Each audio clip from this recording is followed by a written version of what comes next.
sida aragtaan mooshinka wuxuu ku saabsan yahay haamaha kaydka berbera sida uu xusayo qodobka 43 faqradda labaad ee xeeroosaadka golaha wakiiladu lama furi karo mooshin haddii arrintu uu ka hadlayo mooshinka khuseeya uu goluhu ka dooday isla fadhigaas sidaa daraaddeed kal fadhiga dambe ayuu ansax yahay keenista mooshinkaasi dood soconaysaa ma jirto waa la codaynayaa xildhibaanada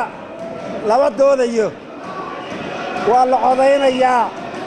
xildhibaanada oo kol soo jeedinta madaxweynaha ha codeeyeen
shacbiga reer Somaliland iyo golahaba waxaan ka raali gelinaynaa wixii ka dhacay golaha maanta ee ahaa sharci darrada goluhu hawl maalmeedkiisa caadiga ah ku jiray waxa socotay doodii xeeroosaadka mooshin baa la keenay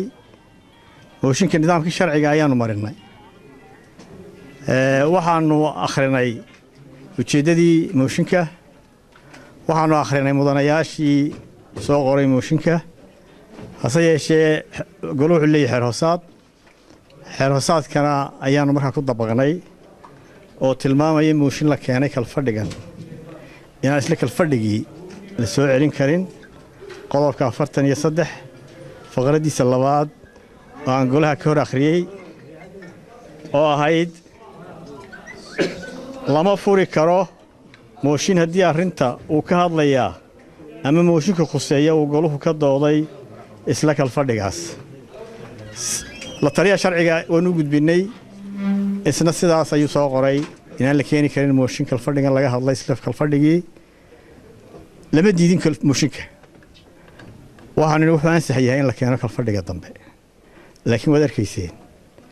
bilkhasab baa la doonayay in lagu mariyo golaha oo ah sharci darro waxaa arkayseen guddoomiye ku-xigeenkii koowaad oo awood aanu lahayn isticmaalaya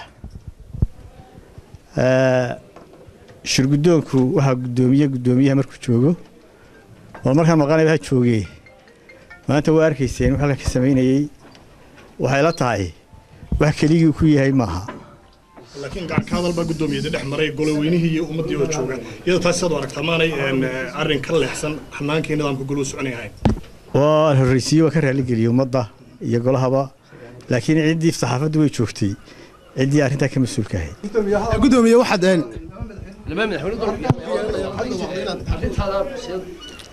waxaan la jeeday haddii sharci darro lagu socdo guddoomiyihii baarlamaanka ay laba guddoomiye yeesho waxaa suurtageli karta dee in madaxweyne la sameeyo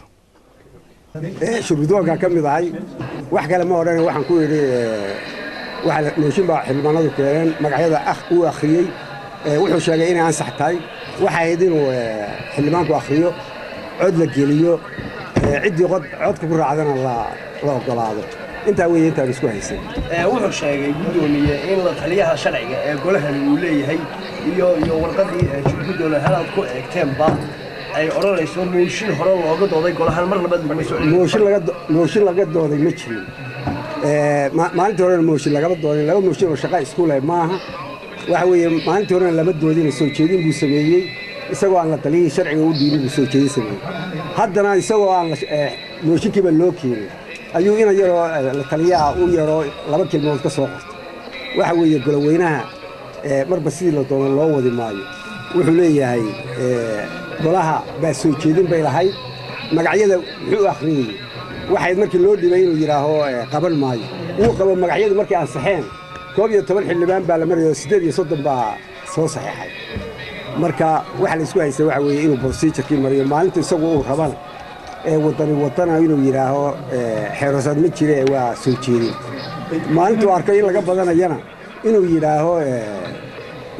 anigoo shirgudoon baan nahay speaker maaha waa gudoomiye wuxuu gudoomiye u yahay shirgudoon laba nin oo shirgudoonkaan saddex nin oo shirgudoonkaan nahay talaan wada leenahay ma aha inuu isagu wuxuu doono mararsado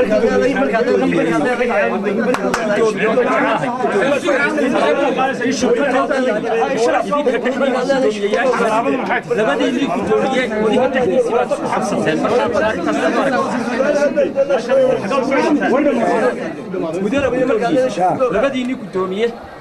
shirgudoonkiina ahaa golihii dhexdiisii baad ku gacan saarteen arrintaa shacabka sidaad idinku aragtaan shacabka waa ka raali gelinaynaa gudoomiyaha dagaalka bilaabay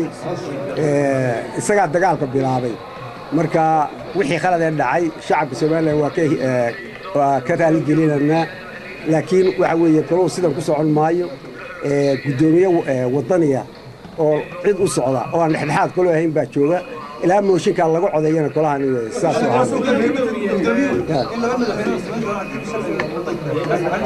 هرو موسى يوحي المدحوين وراقي مسوي عليه كلام أعمارنا أعمالنا وبها سمت أسماؤنا نمضي وتبقى